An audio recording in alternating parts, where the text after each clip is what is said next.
Why some of Queens' best restaurants are leaving for Pricier Boroughs. In 2014, Planned Love House opened inside a triangle-shaped restaurant in Elmhurst, serving Thai noodle soups in the largest Thai neighborhood in the city. Within 2 years the restaurant became so popular, due in part to the cooking and a glowing review in the Times, that it expanded into Brooklyn. Although the family-owned place first opened for its neighbors, the audience quickly grew. But by 2016, its success took a twist. Planned Love House closed in its original Queens location, leaving the very people the restaurant was originally trying to serve. Owner Benjaporn Chua was heartbroken about the decision, but the move made the most financial sense, she says.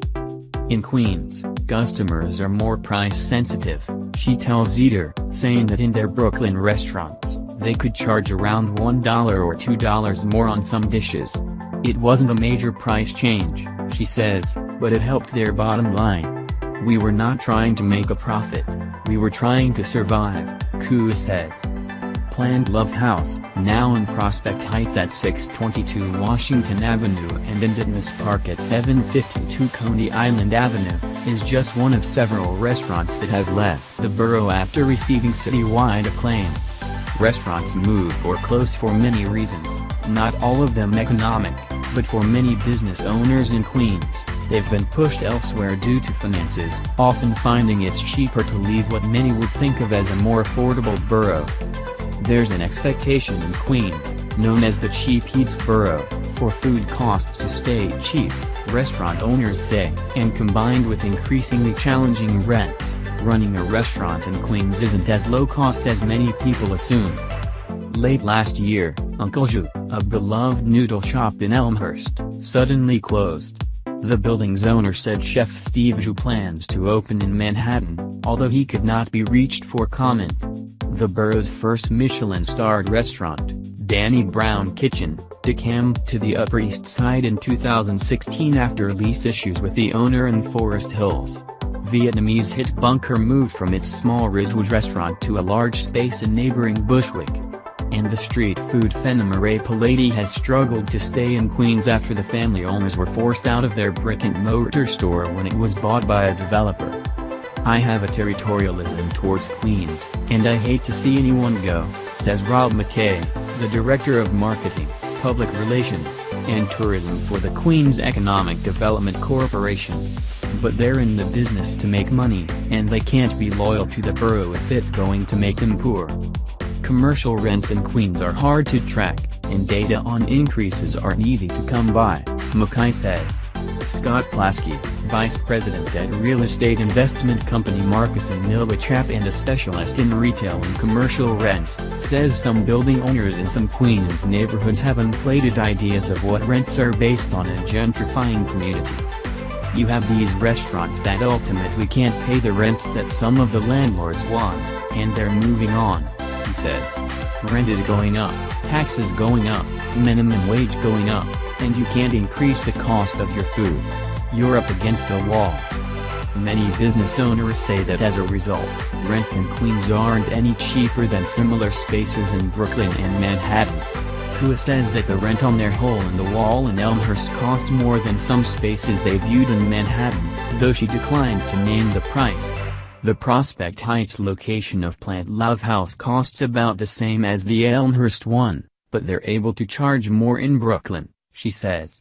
For example, a pork blood soup costs $12 in Brooklyn but used to cost $9.95 in Elmhurst.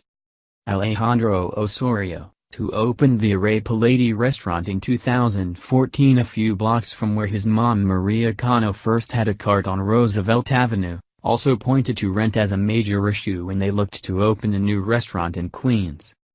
Given the rent in Jackson Heights, it's actually easier to go to Brooklyn or even the city, he says. A new owner bought the lot where the original outpost is and plans to build a 7-story building there, forcing Osorio to close the location by March 18.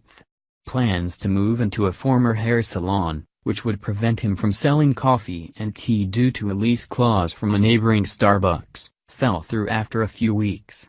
Meanwhile, the restaurant stall inside the new DeKalb Market Food Hall had a comparatively easy process, with low rent locked in for the first 5 years, Osorio says.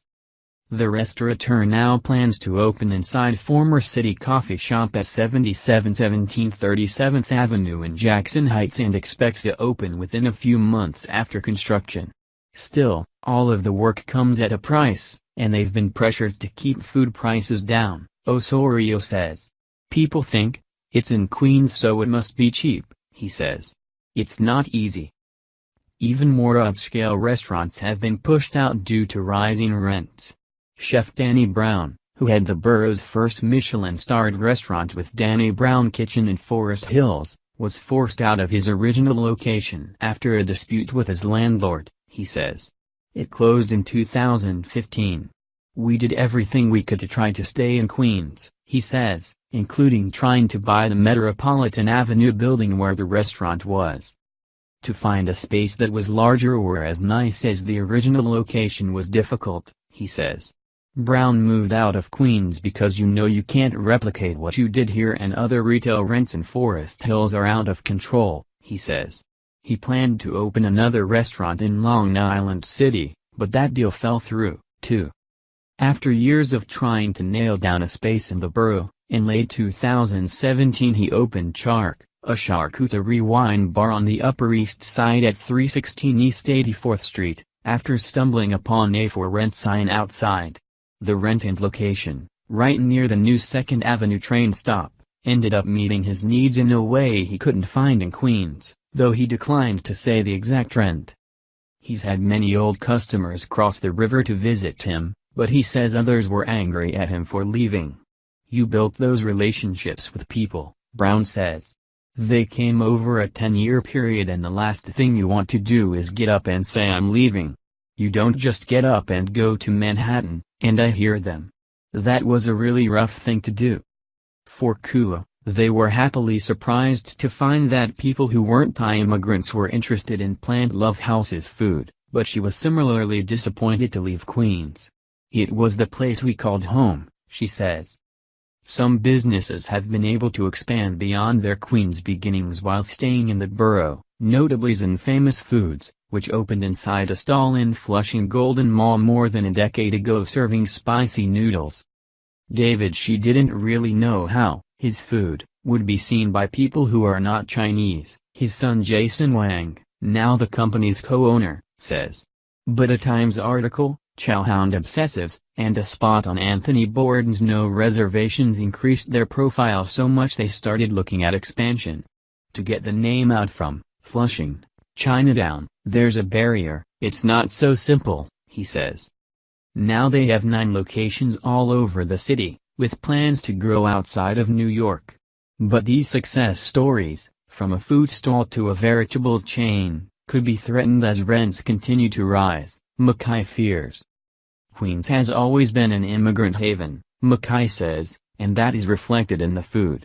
In the near future, I always see people coming here with energy and willing to take a risk, he says.